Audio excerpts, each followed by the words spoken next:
bem-vindo, seja muito bem-vinda a mais uma edição do Sofá de House. Essa é uma edição super especial para falar sobre a Semana de Design de Milão.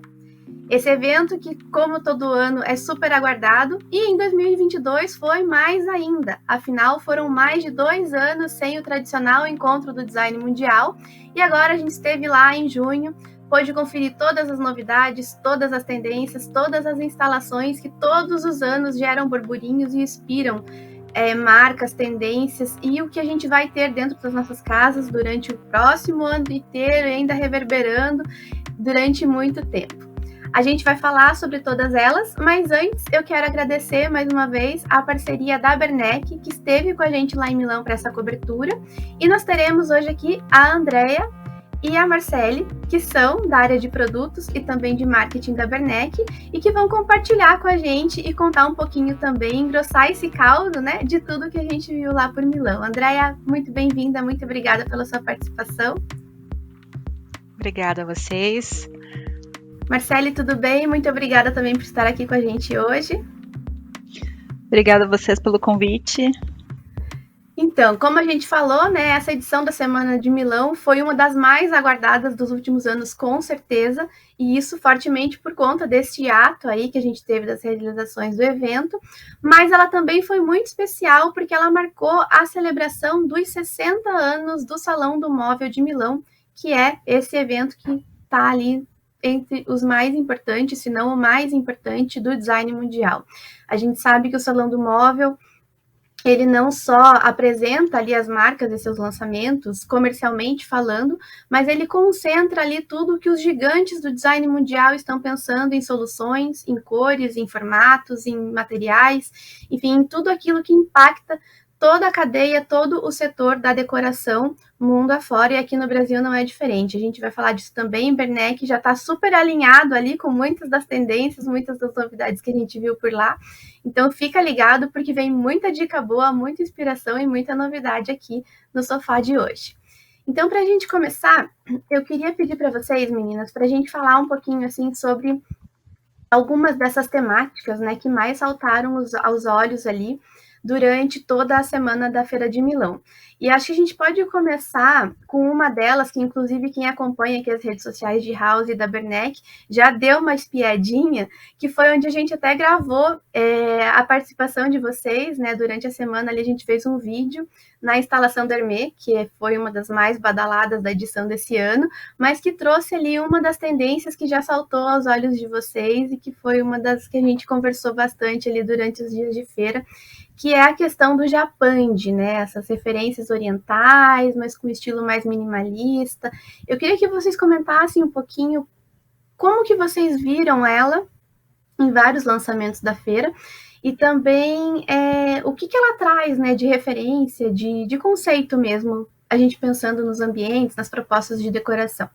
Eu vou aproveitar o gancho, depois eu vou dividir aqui, né, Marcele? Vamos conversando nós duas, a gente tem falado bastante, trabalhamos em conjunto nesse processo de descoberta, pesquisa e tudo mais, mas o Japão está no nosso radar por justamente fazer parte do universo da nova coleção que a Bernec vai lançar na próxima semana, mas não só isso, eu acho que o reflexo da coleção é o que a gente também reflete o comportamento humano, né, e que a gente vem acompanhando ao longo do tempo. Então, nesse ato que você comentou durante o período de não termos feira, eu acho que a casa virou o santuário, a casa virou o centro das atenções, então, muita questão voltada a esse santuário de uma forma mais confortável, mais tranquila, com alguns quesitos de sustentabilidade. Então, quando a gente fala do conceito Japandi, ele se funde já com outros conceitos que já estão em voga, né? Mas falando do Japandi em si, da referência japonesa, referência oriental, até falamos hoje pela manhã, né, Marcele, que a gente teve também uma reunião aqui interna, falando sobre justamente Milão, do quanto que a gente tem agora um momento onde o mundo, ele traz o oriental para o ocidental e o ocidental para o oriental, né? E o Japandi acaba sendo um estilo que exemplifica muito isso.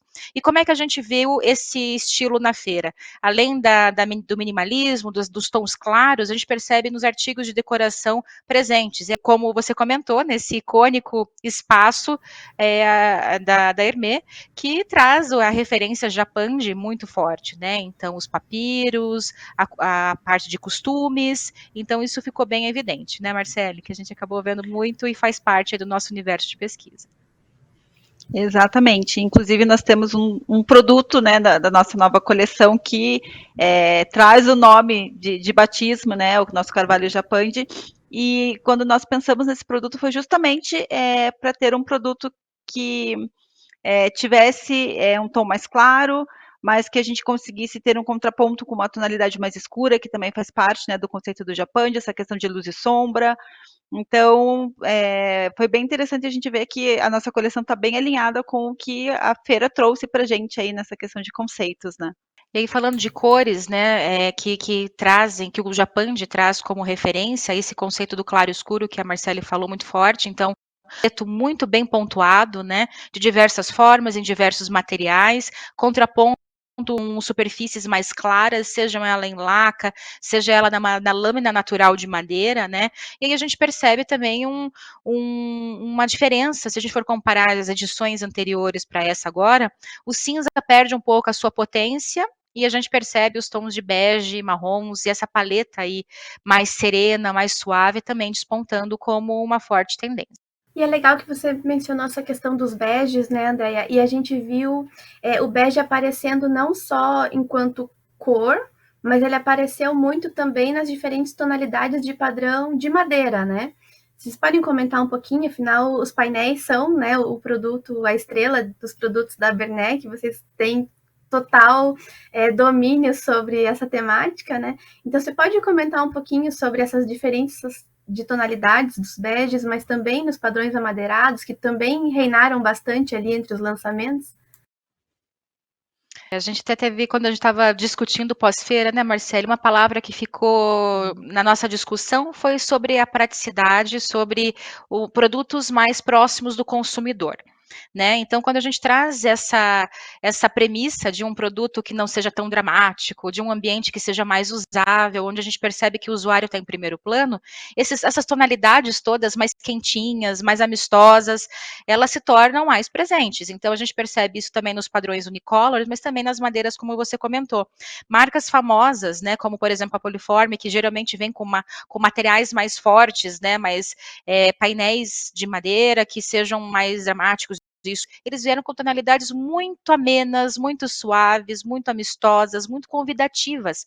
E a gente percebe que esse convite está aí nesse ambiente da cozinha, por exemplo, né? No ambiente de reunir, que é o caso da Poliforme que eu comentei aqui com vocês como exemplo. Eu acredito também que esse pós-pandemia trouxe para a gente também um pouco essa questão do aconchego. Acho que a gente ficou muito tempo em casa e, querendo ou não, quando a gente fala em cor, o cinza é um tom mais frio.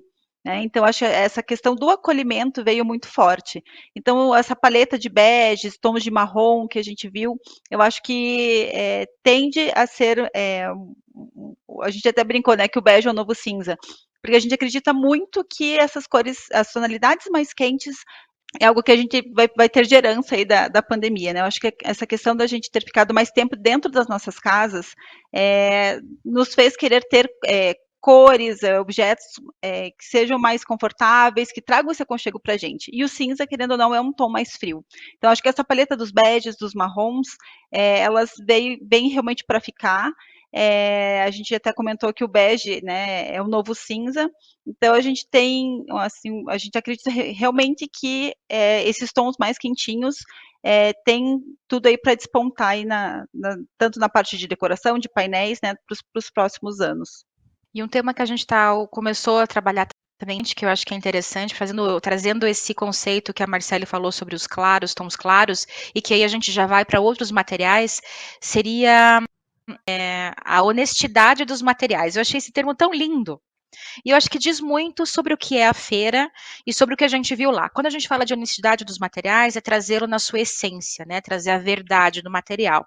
Então a gente percebe esses tons claros e essa naturalidade vindo de forma bastante presente, seja ela em laca, seja ela nas madeiras, mas muitas vezes também nos produtos inacabados, que também tem um pouco a ver com outros conceitos que também foram apresentados, né? Então a gente tem, que também é um conceito que bebe da fonte desse design japonês, que é o wabi-sabi, eu não sei se eu falei certo, você que está mais acostumada a falar. A gente Falei tem certo o ou falei errado? wabi-sabi e tem o kintsugi, né? Que também estava Então, é entre uma os sopa tops lá. japonesa. Uma sopa japonesa. Exatamente. Então, dentro do o wabi-sabi, a gente está falando sobre texturas que são imperfeitas, do inacabado e do quanto que isso é bonito e do quanto isso se aproxima à essência humana, né? Quando a gente fala de produtos feitos para pessoas, para ambientes, a gente fala de pessoas diversas com lastros diversos. Então, não diferente seria você trazer materiais que sejam gentis na sua expectativa, trazer conforto, trazer o toque. Eu acho que quando a gente foi tolhido de ter o toque durante o período de pandemia, a gente voltou, né, assíduo, querendo realmente tocar em tudo.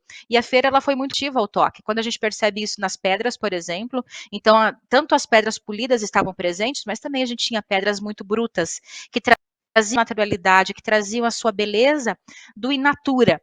E a gente percebe isso em outros produtos também. Então, tanto isso acontecia nas madeiras, e até em outros produtos que diziam a sua essência, de forma mais plena e pura, para que todo mundo pudesse usufruir. E a beleza disso tudo evidenciado, né? A beleza da imperfeição, a beleza do material natural e que também se conecta muito com o tema da feira esse ano, que é sustentabilidade. Vou fazer um gancho para a gente já trazer esse tema, porque a sustentabilidade fala de você ampliar ciclo de vida de produto e também você olhar para os produtos de uma forma mais gentil. Quando você fala de um produto como uma pedra, por exemplo, que as pedras vindo com essa carinha mais naturais e respeitando a sua essência e a sua peculiaridade, porque não é um produto renovável, né?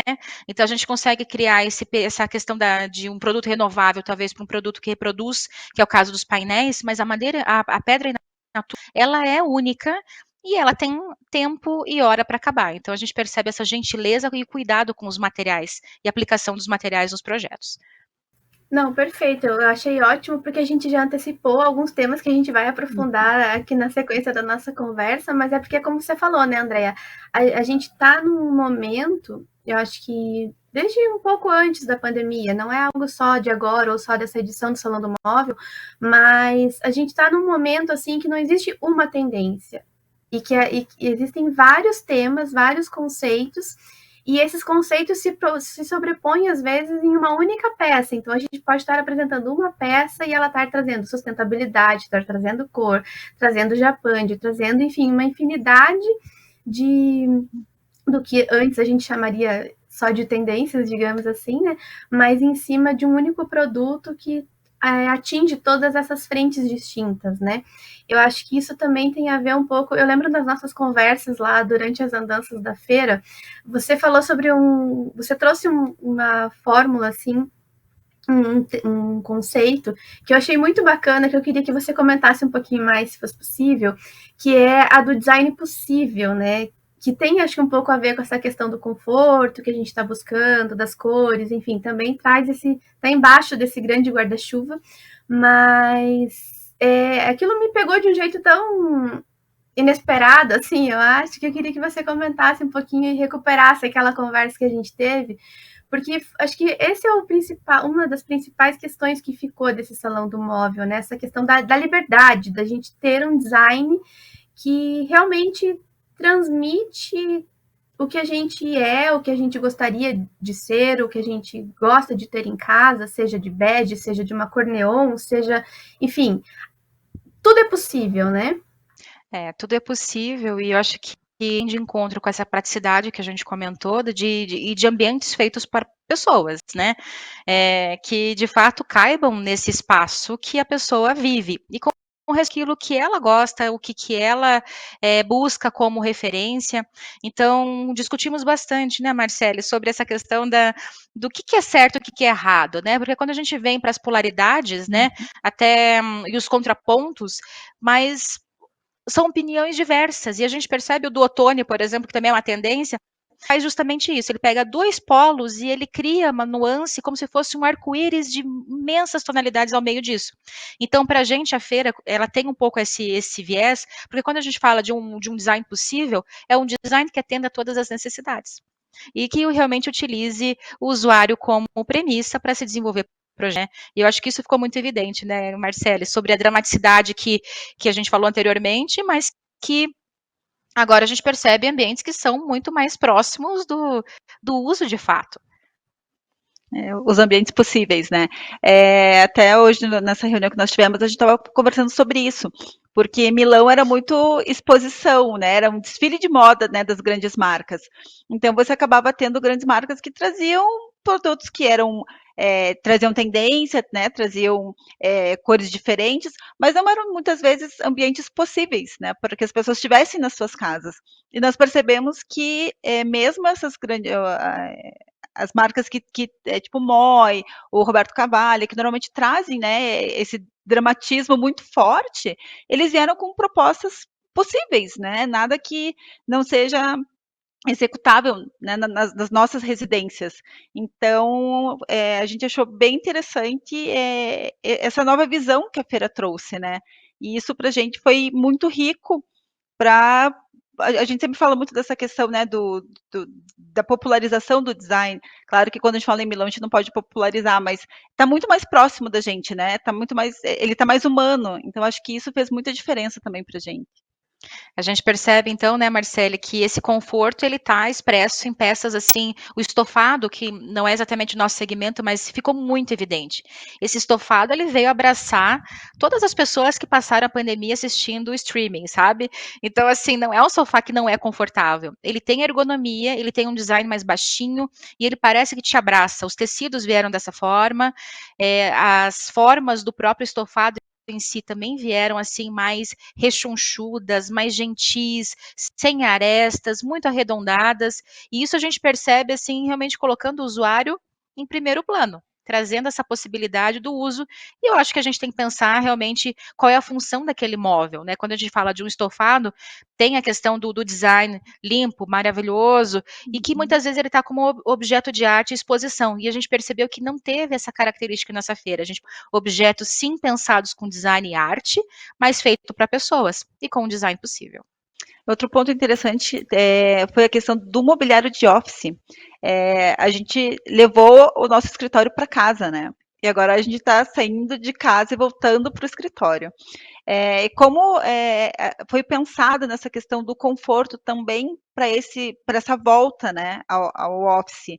E nós vimos assim essa questão do cuidado, de pensar na altura realmente da mesa. A gente sabe que sempre existiu ergonomia, a gente tinha cadeira regulável, mas você vê assim essa gentileza de você pensar que uma pessoa de 1,80 m não vai usar a mesma mesa que uma pessoa de 1,60 m, como a tecnologia está trazendo essas soluções de uma forma tão gentil para as pessoas, então isso também dá um quentinho assim no coração quando a gente vê, né, que o design realmente está ficando cada vez mais humano, né? E a estética, né, desses offices, que a gente percebe que traz um pouquinho dessa referência da casa para dentro de novo do escritório. Então, o escritório deixa de ser tão frio, ele deixa de ser aquele ambiente único, né, que tem a mesma escala para todos, que tem a mesma mesa para todos, que muitas vezes muda de forma só hierárquica. A gente percebe cores aplicadas ao office, a gente percebe novos tecidos tecnológicos muito confortáveis, coloridos. Então, esse office ele está muito mais alegre. Eu acho que a volta ao trabalho em ambientes que são dentro né, controlados, digamos assim, que são os escritórios, só que de uma forma um pouco mais divertida, um pouco mais sensível e trazendo um pouco essas referências assim do estar em casa para esse ambiente de troca de informações dentro do trabalho. Não, perfeito. Eu queria só pegar o gancho ali, só para não perder do que a Marcele comentou dessa questão da popularização, né? Porque às vezes a gente também tem uma visão um pouco limitada sobre o conceito do que é o popular, que geralmente está atrelado ao preço, né? A questão de ser acessível financeiramente. Mas o popular também ele passa por uma escala que é a da educação, né? A da pessoa compreender o que aquela peça significa, o que ela quer dizer, o que ela representa, e a partir desse conhecimento ela encontrar valor e inserir aquilo ao dia a dia dela, ao espaço da casa ou do trabalho, né? E daí, nesse sentido, acho que vai em linha ali também com essa questão do design democrático, que é essa questão do design possível, né? Ele sai do conceito. A gente viu muitas marcas, que foi bem o que a Marcele falou. Nas edições, assim, se a gente pensar no Salão de Milão há 10 anos atrás, a gente via aquelas peças que eram hiper conceito, que eram esculturais, que eram magníficas, mas que a gente não via aplicada na casa de centenas de pessoas. Era um público muito mais qualificado nesse sentido da educação para o designer, geralmente colecionadores, enfim, né, eram quase como estamos lançando ideias, era quase um desfile de moda, né, que a gente vê, o desfile de moda traz peças que a gente não vê à venda no shopping, em geral, né, ele traz, assim, conceitos, ideias, e daí daquilo, sim, vão ser feitas as peças que depois vão para os guarda-roupas e vão desfilar aí pelas ruas da cidade. E nesse ano a gente viu o Milão assim muito pé no chão nesse sentido, né? Porque a gente teve sim as peças conceito, com certeza, mas elas não foram o principal destaque. O principal destaque realmente foi aquilo que a gente tem em casa, aquilo que a gente usa, que a gente vai sentar para comer pipoca e ver Netflix, ou que a gente vai levar para o escritório. Isso foi muito bacana. E nesse ponto, vocês também já mencionaram essa questão das cores, né? A gente estava falando anteriormente do predomínio dos beges em relação ao cinza, como essa nova paleta ali de possibilidades de base, né? Das cores que geralmente são a base ali para a organização dos ambientes, a decoração dos espaços. Mas na outra ponta a gente viu assim cores vibrantes, cores pulsantes, cores carregadas de energia, quase que para trazer essa sensação de alegria, de vida mesmo para os espaços, né? A gente tem alguns exemplos que a gente vai colocar aqui para o pessoal visualizar, até de cores que chegam no neon mesmo, assim, né? E não só em peças e objetos de decoração, mas nós vimos na Urucutina cozinhas inteiras com lacas amarelo mostarda, um verde forte, um azul, assim, também potente. Como que vocês veem essa inserção de cores tão expressivas, né? Agora, nesse momento. Essa questão das cores foi uma grata surpresa para a gente. Quando a gente fala em Wabi Sabi, a gente não pode esquecer dos tons terrosos que estavam presentes também em vários ambientes. E o uso dos unicolores em tons mais fortes também foi bem interessante. Eu acho que essa questão, né, de trazer vida para os ambientes de volta, eu acho que isso vai continuar bem muito forte. E nós estávamos conversando sobre essa questão, né, de cor.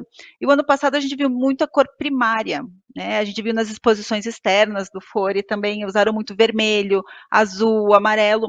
E a gente analisando a cartela do que estava em destaque esse ano, eles deram muito peso para as cores secundárias. A gente viu muito laranja, o tom de lagosta, verde que estava muito em evidência em várias tonalidades, o marsala que veio muito forte, que não deixa de ser, né, um parente próximo ali do roxo, né, que também é uma cor secundária. Então a gente percebeu que assim o unicolor está vindo com muita força e o uso em diversos tipos de materiais também, eu acho que isso também vai valorizar, né, o uso de cor. A gente viu vidro, laca alto brilho, laca acetinada, então a gente acredita que tem uma vida longa aí para os unicolores. Essa questão das cores, a gente realmente não teve como passar batido, né? Porque cada estande que a gente passava, cada corredor ali que virava para entrar no seguinte, sempre tinha, cada marca tinha pelo menos uma peça ali, se não uma coleção inteira que se destacava muito, né? Que parecia que ficava piscando ali em neons, com o perdão da redundância da comparação, mas as peças ali que apostaram nas cores como uma das principais características assim de atratividade. E eu acho que uma segunda que para mim também chamou muita atenção, que eu queria que vocês comentassem, por favor, que acho que está um pouco aliada ali também com essa questão do conforto, que a Andrea já comentou anteriormente, é a questão da funcionalidade, né? Acho que também é uma tendência aí que veio para ficar e que a gente vai continuar falando dela por muitas e muitas edições de Salão do Móvel, de outras feiras importantes de design pelo mundo e aqui no Brasil também. E é uma funcionalidade que tem essa questão da praticidade, seja de limpeza, seja de usabilidade, mas também uma funcionalidade na questão quase que de uma personalização, né? A gente viu peças da Magis, por exemplo, que é uma luminária, mas também é um vaso, e se você desrosqueia e muda a tampa, ela já vira uma outra, porque já muda a cor, você pode compor ali de formas distintas. Então, uma mesma peça na mão de pessoas diferentes pode se tornar 8 peças diferentes, enfim. Como que vocês viram essas questões, assim, de chapas que formam um banco e daí você só faz um movimento de rotação, vira um banco com uma mesa.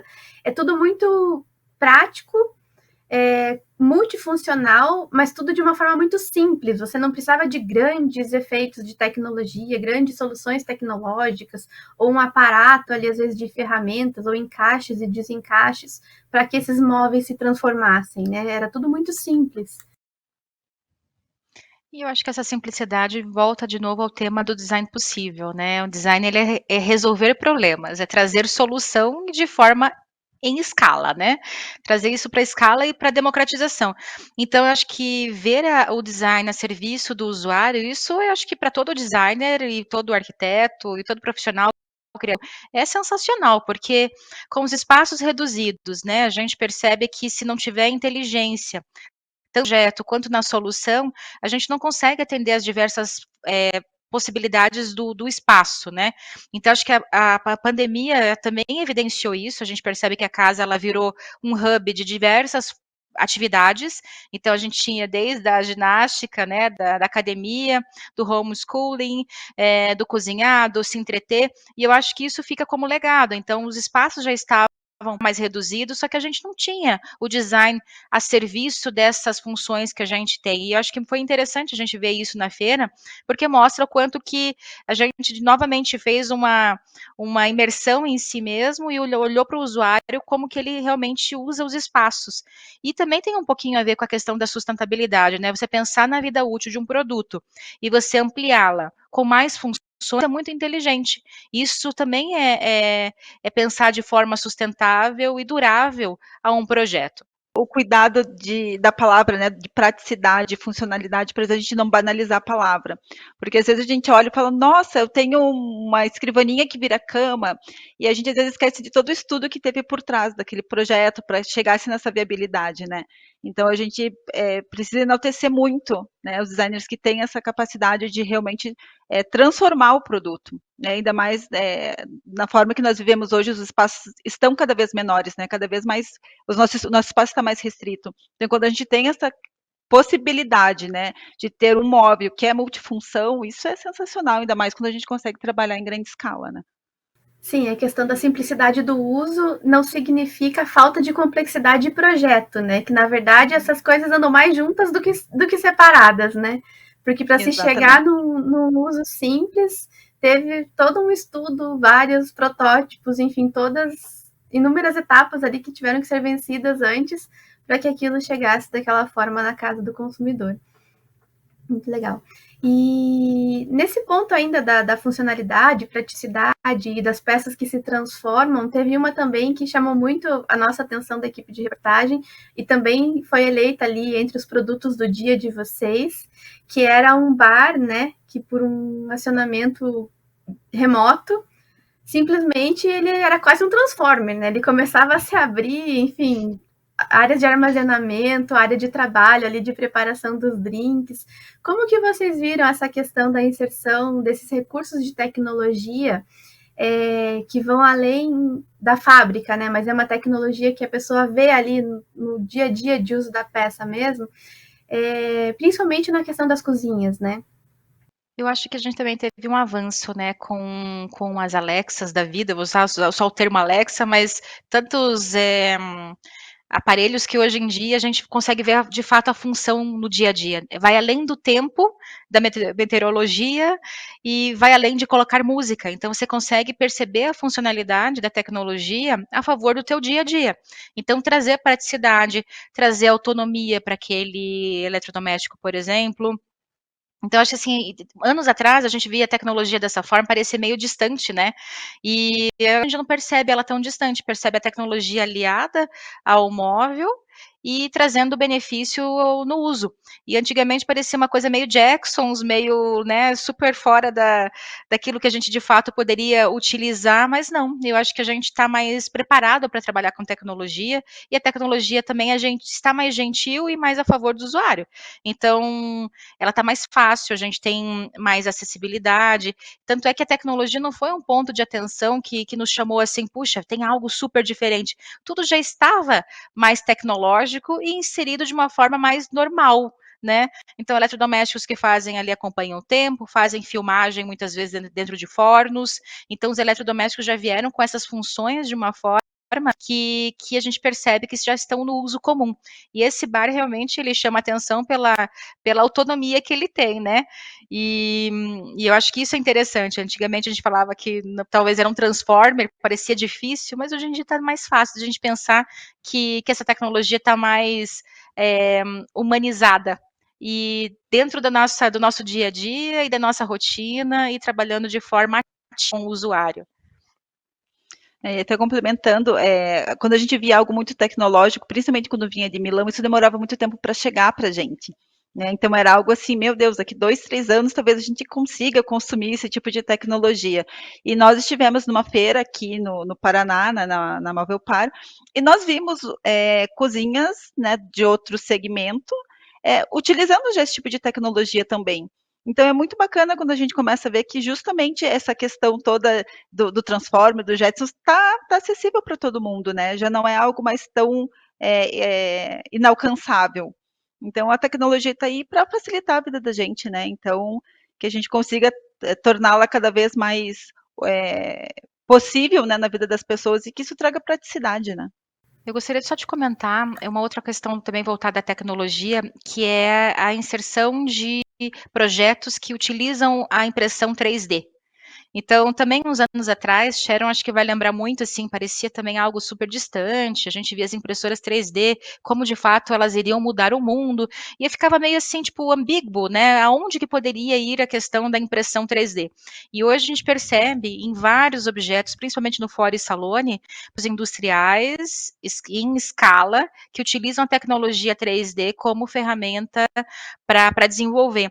E aí também, de novo, vou tocar no tema sustentabilidade, porque a gente percebe que a sustentabilidade, nesse caso da impressora 3D, muito fortemente trabalhando em conjunto. Então, o reaproveitamento de materiais, o reuso, quando a gente fala de polímeros, por exemplo, né, que é uma das formas de você fazer impressão 3D, utilizando e reutilizando produtos que já tiveram a sua vida, o seu ciclo de vida finalizado e dando vida a novos projetos e novos produtos. E outra coisa que é interessante é a estética que o 3D traz. Quando a gente fala da possibilidade de 3D, a gente percebe de novo um mundo sem tantas arestas, um mundo mais flexível, mais harmônico, mais suave em relação às curvas, porque isso tudo é possível com a tecnologia 3D de impressão, né? Então, é interessante a gente fazer esse contraponto de uma nova tecnologia que primeiro desponta como algo ainda distante, hoje já é aplicável ao nosso dia a dia, e o quanto que essa estética mais arredondada, ela se funde, né, com outras formas de produção. Não, perfeito. E esse link que vocês fazem da tecnologia com a sustentabilidade, né, a gente viu em muitos estandes, né? Como vocês pontuaram, nas mostras do Fuori ali, elas apareceram assim em larguíssima escala, até jovens designers assim que estão começando agora a serem vistos pelo mundo do design, já apostando, né, em soluções sustentáveis e que aliam essa questão da sustentabilidade e tecnologia, mas a gente viu também as gigantes se rendendo sempre e cada vez mais a fazer da tecnologia uma aliada à sustentabilidade, né? Para mim, acho que um dos exemplos mais emblemáticos talvez seja o da Cartel, porque a gente sabe que ela construiu o império que ela é hoje baseada na produção em larga escala de produtos de plástico, e agora ela está sendo uma das pioneiras em trazer tecnologias, em se reinventar, para trazer grandes peças assinadas por gigantes da constelação do design mundial, Philip Stark, para citar um nome, né, entre os mais conhecidos, mas tinham vários lá no stand de exposição, que faz esse link da impressão 3D ou de reaproveitamento de cápsulas, que, né, a gente já viu acontecendo tantas vezes, mas eles foram para uma etapa anterior, que são as cápsulas que nem chegam a ser envasadas e que já eram resíduos da indústria, para fazer disso uma matéria-prima de um novo produto. Então, é essa questão de a gente voltar a sustentabilidade enquanto não mais tendência, mas sim a necessidade primeira ali para a continuidade e para o futuro do design, né? Não menos importante, né? Ela foi o tema principal tanto do Salão do Móvel desse ano como do Fori Salone, né? Não teve um segundo ali de troca com esses espaços todos em que a sustentabilidade não tivesse muito presente. E vocês também têm uma preocupação muito forte com essa questão da sustentabilidade, né? A gente está falando de 60 anos de Salão do Móvel, mas a Bernec está comemorando 70 anos agora esse ano, então são 10 a mais ainda do que o nosso ícone aí do design mundial. E como é que vocês veem o impacto disso, né, no dia a dia assim, de indústria? Porque a gente às vezes cita esses exemplos das marcas gigantes ou dos jovens designers que estão aí despontando com soluções de reuso, plástico dos oceanos, enfim, temas que a gente já vem falando há algum tempo, mas às vezes as pessoas não conseguem dimensionar o impacto e o quanto de estudo, ou de preocupação, ou de fases que essas questões da sustentabilidade estão envolvidas dentro, né, da produção ali, do desenvolvimento de uma nova coleção, de um novo produto, a inserção dele no mercado mesmo. Eu acho que falando de Bernec, a gente tem uma posição até interessante, porque estamos numa empresa que tem o DNA voltado à sustentabilidade, por conta da forma que a gente produz os nossos materiais, né? Eles são provenientes de florestas plantadas, então por aí já vem o seu DNA voltado a uma excelência florestal com respeito às áreas. Então, assim, já trabalhamos com o produto, o painel ele é um produto sustentável. Então, quando a gente fala em reprodução de produtos, né, como a lâmina da madeira ou a própria pedra, o tecido, a gente traz nas mãos de arquitetos, designers da própria indústria, o poder da democratização de materiais que estariam mais distantes. Então, além de a gente trabalhar com uma forma, a nossa construção de produto, ela tem esse DNA sustentável, a gente também busca trazer conceitos de produtos que estejam mais democráticos, e aí uma premissa da própria companhia é pensar no usuário também, que quando a gente fala, por exemplo, de troca de uma cozinha, quantas vezes se troca uma cozinha na sua vida, né? Então, possivelmente 2, 3, 4 talvez. Então, é um produto durável. E acho que está dentro da nossa premissa, minha e da Marcélia, aqui dentro da área de produtos e marketing da Bernec, lançar produtos que acompanhem também essa jornada, né, do usuário. E ele se ressignifica ao longo do tempo. Então, por que é tão importante a gente estar numa feira como Milão? A gente precisa estar sempre olhando para frente, mas trazer produtos que estejam fincados na realidade e que eles se ressignifiquem. Nós não trabalhamos com fast fashion, então o móvel é um produto que ele é um bem durável, e pensando, né, na construção de um sonho, na construção de uma casa, ele dura realmente muito tempo. Ou você pensa na ampliação desse ciclo de vida desse produto, ou a gente pensa no usuário podendo ressignificá-lo, muitas vezes trazer um elemento que é a tendência, por exemplo, do momento, pinta uma parede, muda um estofado, mas o móvel vai estar ali presente dentro do painel, né? Então a cozinha a gente muda com bem menos frequência. Então esse respeito ao uso, ele também parte do nosso DNA voltado à sustentabilidade, pensando numa durabilidade bastante tranquila e que não vá se perder o conceito ao longo dos tempos e dos anos. Isso aí, só complementando, a gente até ficou muito feliz com o que nós vimos na feira.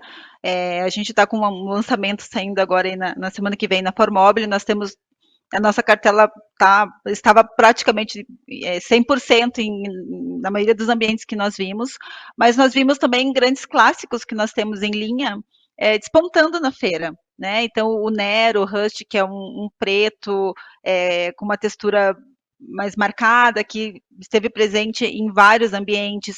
O Louro Preto, que também é um clássico, nós vimos em muitos ambientes, né? Muitos da coleção passada é até feio falar, porque a coleção Nômade tem 2 anos aí, né? Mas super em alta, então a gente fica muito feliz de ver que assim, a gente realmente tem essa preocupação e que os nossos produtos continuam ali em alta, pensando nessa questão sempre, né, da valorização, da ressignificação que o produto tem. Então, para a gente foi muito bom, assim, essa confirmação da nova coleção, mas tendo essa certeza que a gente ainda continua com muitos produtos aí que têm vida longa. Acho que essa questão que você falou, Marcele, da vida longa e de que é um pouco estranho falar em coleção passada, sendo que a coleção tem 2 anos, né? A gente sabe, como a Andrea falou, que o móvel tem uma vida longuíssima, né? Mas eu acho legal a gente fazer um link dessa deixa que vocês colocaram com as gigantes de novo, né? Pra gente falar ali das principais marcas, enfim, do design mundial que estavam lá expondo seus produtos, porque a gente viu muito dessa provocação, né? Do sentido, assim, da necessidade do novo e se há realmente a necessidade do novo com essa celeridade que a vida moderna coloca na gente, né? Porque a gente viu, sim, as empresas preocupadas em trazer lançamentos, é claro, e principalmente lançamentos focados nessa questão da sustentabilidade, mas a gente viu também muitas delas investindo fortemente em reedições sustentáveis de peças que foram lançadas há 50 anos, trocando preenchimentos, trocando tecidos por tecidos mais tecnológicos e mais sustentáveis, ou até no caso da Zanota, se não me falha a memória, a gente já confirmando o GCI para vocês, mas que eles trouxeram 3 novas peças, mas de uma coleção que tinha sido desenhada também há cerca de 50 anos, mas que não tinham sido colocadas em linha até então, e que estão tão atuais quanto foram lançadas lá há 5 décadas atrás. Então, eu acho importante a gente reforçar, né, essa questão de que a gente não necessariamente precisa do novo sempre.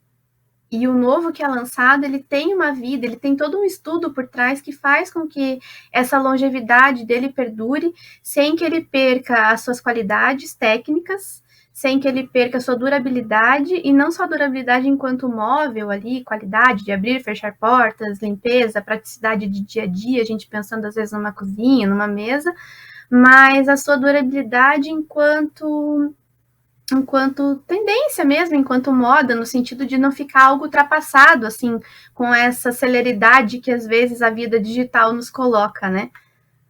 É interessante ter colocado esse ponto, porque a Dior também, né? O ano passado e esse ano trouxe releituras da Mademoiselle. Então, assim, é um ícone, né, do design. Podiam ter vindo com coisas novas e eles continuaram investindo na releitura. E eu acho isso bem importante, interessante, principalmente nesse mundo de design, quando a gente começa, é o que a gente falou agora há pouco, o medo da banalização, né? De repente consumir o que é novo e esquecendo o que a gente já tem ali. Então, acho que quando a gente acha um equilíbrio, né, a gente volta a falar da sustentabilidade, a gente está no caminho ideal, né? E eu acho, eu tive um insight aqui falando, pensando sobre tudo isso, porque assim, nós voltamos da feira pensando, poxa, não vimos nada de muito novo, mas eu acho que o que é novo é o nosso olhar para o que já foi lançado. Eu acho que esse novo é o olhar sustentável e pensando realmente com muita consciência, tempo presente, para aquilo que de fato a gente está consumindo neste momento. Então, realmente, a gente viu coisas que já foram lançadas, só que com um novo olhar e um novo conceito. Então, falar que, por exemplo, Milão não trouxe nada de novo, acho que todo mundo voltou de lá transformado, falando de sustentabilidade como premissa. É um tema que é novo, a gente vem falando assim há muito tempo, e eu acho que ele está mais urgente do que nunca. Então, eu acho que o que muda nessa edição é realmente esse olhar novo para aquilo que já foi lançado e pensando, olhando dali para o futuro, né? Como que vai ser esse produto e como que ele vai se desenrolar ao longo de tantos anos. Eu acho que não tem conclusão melhor para a gente chegar dessa nossa conversa toda do que essa que a André expôs agora, né?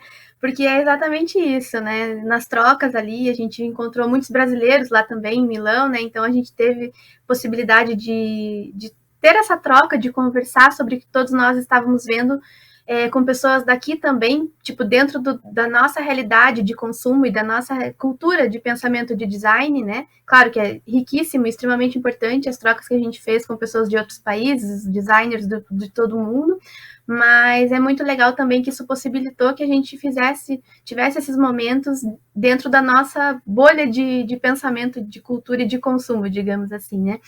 E eu acho que essa conclusão que você trouxe, André, é perfeita, né? Ah, não teve nada de novo. Teve sim. Esse novo olhar, a gente acordar para essa emergência desse novo olhar que a gente tem que ter para as coisas que a gente já construiu, que a gente já estudou, que a gente já viu que funciona, e aprimorar e trazer outras soluções de sustentabilidade, tecnologia, ferramentas e novos usos para coisas que às vezes têm um potencial ali que está represado, mas a gente ainda não fez talvez o mínimo necessário para que ele seja explorado em sua totalidade, né? Perfeito, maravilhoso. Eu queria perguntar, então, só para a gente arrematar e talvez colocar a cerejinha ali do bolo, para vocês, assim, qual foi a instalação, talvez, ou o momento da feira que mais chamou atenção ou que ficou ali como aquela primeira lembrança quando vocês remetem assim, há X dias a gente estava lá em Milão e é a primeira imagem que vem na cabeça, é o que vai marcar a edição desse ano? Olha, eu vou começar com. Eu tenho duas coisas para falar. O stand em si e de um tema também que eu acho que ele resume para mim, pelo menos, um pouco do que a gente viu. Nós estivemos na César Cozinha, né? E estava um stand maravilhoso. Ele veio assim tão amistoso também.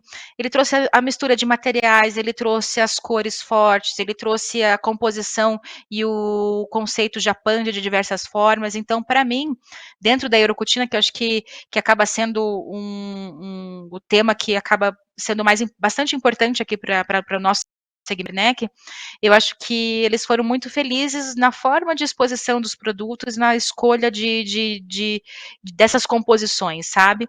E um outro tema que eu gostaria de colocar, que aí eu acho que ele é de uma forma mais ampla, não é só um espaço ou uma instalação, eu acho que são os contrastes. Então, os contrastes que sejam eles no duotone, né, brincando com essa questão das polarizações. Aí eu também trago projetos de painéis, pensando em maxi espessuras, micro espessuras, pensando num móvel um pouco mais interessante ao olhar, né? Então, essa dualidade, ela é interessante e ela faz com que o móvel também ele sai da simetria convencional, traz uma harmonia muito interessante com soluções diversas e brincando um pouco com esses contrastes, tanto em cor, texturas, espessuras, e acho que isso para mim ficou bastante presente, isso como uma feira, um resumo da feira como um todo.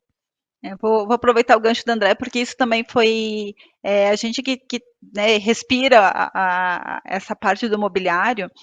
Foi muito interessante de ver realmente essa diversidade de espessuras, sem perder a harmonia. A gente até brincou que assim era um harmônico que não é harmônico, porque você consegue dar uma leveza para o móvel com essa brincadeira de espessuras assim, muito, muito finas, né? E uns tamponamentos, né? A parte que envolve o móvel com espessuras maiores.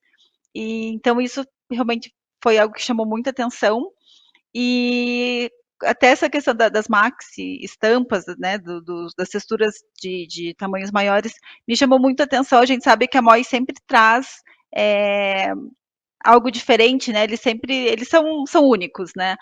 Mas para mim foi muito impactante a maneira como foi a entrada do stand deles e você sair daquele ambiente tipo uma caixa preta e entrar no mundo de cor. Né? Eu acho que essa alegria, essa vivacidade que eles trouxeram para esse momento que nós vivemos, né, nesse pós-pandemia, eu acho que foi bem importante. Então, também foi algo que para mim marcou bastante. Ai, Marcela, eu tô contigo, porque eu sou fã de carteirinha do Marcel Wanders, assim, para mim, eu tive ele é a felicidade de encontrar ele lá no stand. Fui lá tietar, obviamente, né, porque não tem como, mas estava realmente excepcional. É fantástico, né, sempre fantástico. Desculpa, André, te interrompi. Não, imagina, eu que acabei interrompendo esse momento, porque a Moi, ela é incrível sempre, né? E eu acho que, e falando de Moi, também de outros espaços, o quanto quanto investigaram todos os sentidos, né? No caso da Moi, o som, o toque, o cheiro, né? O cheiro. O espaço, ele era sensorial, e a gente percebe essa questão dos sentidos muito presente, né? Esses espaços sensoriais, a forma de exposição sensorial ficou bastante evidente, de você deixar todos os teus sentidos aí bastante aguçados para que você tenha uma experiência completa, né, nesse espaço completo, que ele de fato te transforme, né. Então, o sensorial também chamou bastante atenção. A Moi, como sempre, muito, né, sensorial, mas a gente percebeu que esse conceito também se expandiu para outras marcas e outras instalações também. Legal. E eu queria perguntar agora, antes da gente finalizar, se vocês podem dar um spoiler, né, da nova coleção. A gente já falou pontualmente sobre ela aqui em alguns momentos da nossa conversa, mas eu não sei o que e o que vocês já podem adiantar para quem está assistindo ao nosso sofá. Olha, gente, a gente pode já colocar para vocês o que estamos lançando, que vai acontecer durante a Formobile, né? Na primeira semana agora de julho, e a coleção completa da Bernec não poderia ter outro nome que não fosse Sentido. E sentido como direção, sentido como sentimento e sentido como os sentidos aguçados.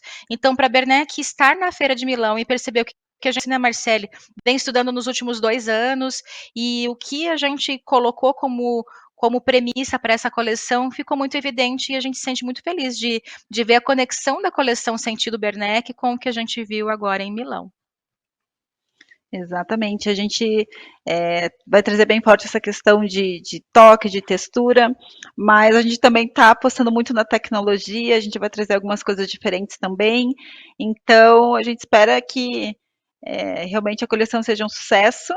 Mas como a gente trabalha de forma digital, a gente vai dividir tudo isso digitalmente e ao longo dos próximos meses aí, nos pontos de venda que trabalham com produto, na nosso próprio portfólio, que ele vem com um destaque especial, pensando no usuário, trazendo aromas especiais, então é uma experiência à parte. A gente convida todo mundo a conhecer Sentido e conhecer a coleção completa da Bernec, que seja durante a Formobile ou durante todo o ano, nas nossas redes sociais, no nosso site e também nos pontos de venda que trabalham conosco. Inclusive, já tem spoiler nas nossas redes sociais também, então quem puder dar uma olhadinha lá já vai conhecer um pouquinho da coleção. Não, e eu preciso fazer o adendo, né, que nos pontos de venda, na Formobile e na House também, né, que em breve a gente vai falar sobre a nova coleção, trazer todas as novidades aí também, imagens, enfim, a gente sabe que ainda a tela não nos proporciona, assim, a sensação da textura, mas pelo menos as imagens ali, as informações de conceito, a gente consegue ajudar a transmitir para vocês também. Mas eu queria agradecer novamente, Andréia, Marcele, a participação de vocês aqui conosco nesse sofá de house, que, como a gente falou na abertura, realmente é um dos sofás mais especiais e mais aguardados desse ano, né? Porque estávamos todos nós, o nosso setor como um todo, muito ansiosos para o que seria a Feira de Milão nesse ano, e foi realmente muito enriquecedor e um momento muito feliz de estarmos todos lá, né? Porque esse clima, assim, dessa alegria, desse reencontro, realmente estava presente em todos os lugares pelos quais a gente passou lá durante toda a semana. Então, muito obrigada, Andréia, pela tua participação novamente, por todos os insights que você trouxe aqui para a gente. Nossa, nós sempre agradecemos, né? A parceria Bernec House, ela não é de agora, né? A gente vem trabalhando em conjunto há um tempo, e eu acho que é sempre muito, muito prazeroso. É um trabalho que a House faz, porque tem uma curadoria de design que é incrível, a gente leva nos nossos discursos, né, Marcele? Quando a gente vai levar para outros campos, né? Quando a gente vai para polos moveleiros, e que muitas vezes a gente percebe que o conteúdo da House, ele transcende, né? Ele sai da questão geográfica local e ele vai para o mundo. E é de uma qualidade imensa, e não por isso, mais uma vez, estamos juntos, né? Estamos juntos por conta dessa qualidade de conteúdo e dessa curadoria de design que vocês fazem, que é impecável. Então, nós agradecemos esse respeito mútuo que a gente tem, desse olhar muito peculiar, cada um olhando para o design de uma forma que esteja alinhada ao escopo, né, no caso de vocês, de um veículo de informação, no nosso caso, de uma empresa de transformação e de matéria-prima, mas como tudo isso tem sinergia, e é sempre muito gostoso, é um trabalho em equipe de fato. Muito obrigada. Eu que agradeço agora em nome da equipe, né? Estou eu aqui, mas a gente sabe que vocês também conhecem todas as pessoas que compõem a nossa equipe, que estão sempre trabalhando não só na cobertura, mas em todas as questões técnicas, enfim, tudo que precisa para essa nossa máquina girar. Então, obrigado pelos elogios. E sim, a parceria com a Bernec para a gente também é muito especial, porque, como você colocou, a admiração e o respeito são super mútuos, assim. A gente acompanha vocês já há muito tempo, né, e sabe de todo o cuidado, de toda a qualidade e de todo o empenho que vocês colocam em cima do produto que vocês levam para dentro da casa das pessoas, né? Então, a gente sabe que isso vem de todo um cuidado na indústria de vocês, mas também em toda a relação de cadeia de fornecedores, enfim, a gente conhece, né, algumas das etapas, aí acompanha de perto, então parabéns. E parabéns também pela nova coleção, a gente já está ansioso para poder falar dela aqui e conhecer ela de pertinho, mas em breve a gente tem todas essas informações. Marcele, obrigada também pela tua participação, sempre bom a gente estar trocando figurinhas aqui, falando sobre design, que é a nossa paixão, né? Exatamente. Faço minhas as palavras da Andrea. A gente sabe todo o cuidado que vocês têm nessa questão da retaguarda também, que essa parte o público não vê, mas a gente sabe todo o cuidado que vocês tiveram, né, durante a cobertura da feira, o carinho, a escolha que a gente teve, né, de todo o material que foi divulgado, para que as pessoas pudessem também ter um pouquinho do gosto do que a gente estava sentindo lá na feira. E, né, agradecer mais uma vez a parceria e que tenhamos aí muito mais oportunidades, né, de falar sobre design, que sempre é muito bom. E daqui a pouquinho falar um pouquinho mais da nossa coleção também. Perfeito. Obrigada mais uma vez, meninas. Fica aqui o nosso agradecimento para a Bernec mais uma vez pela parceria nessa cobertura da Semana de Milão, que, como a Andrea falou, não foi a primeira e a gente sabe que essa parceria vai seguir por muito e muito tempo ainda, porque ela sempre traz frutos muito bons para você que está aí nos assistindo nesse sofá de house e que também acompanha todos os temas do design, da arquitetura, da decoração de Curitiba, do Brasil e do mundo todo. E esse sofá fica por aqui, mas os conteúdos de Milão, não, a gente sabe, você também já acompanhou, mas você pode recuperar toda a nossa cobertura, que teve a parceria da Bernec, na aba especial ali, Feira de Milão 2022 no nosso site. Tem todos os stories, todos os destaques, todos os produtos do dia eleitos pela Bernec, todas as participações também, salvas ali nos destaques do nosso Instagram e também no feed. E a gente também está finalizando aqui um e-book com tudo de melhor que rolou na Semana de Design de Milão 2022, que em breve também vai ser disponibilizado para vocês gratuitamente. Então fiquem ligados, acompanhem, que tem muito de Milão ainda por vir. Na nossa revista de julho agora também, a Pinot de Julho também vai trazer um consolidado com tudo o que a gente viu lá de Milão. Então, como vocês viram, tem muito de Milão ainda para acontecer, porque sim, é o principal evento do nosso setor e é, com certeza, as tendências, os temas e as características, né, de escolhas ali de decoração, de ambientação que a gente vai levar e vai ver aparecendo aí nas nossas casas pelo próximo ano e por muito tempo ainda. E já fica aqui agora, talvez, as nossas apostas e a nossa ansiedade para Milão 2023, que já tem data marcada. Volta ao calendário oficial de abril, então, 18 a 23 de abril de 2023, a gente estará lá para te contar todas as novidades que ainda vem por aí. Mas a gente tem muito que aproveitar ainda do que foi essa Semana de Design de Milão de 2022. Um abraço e até a próxima!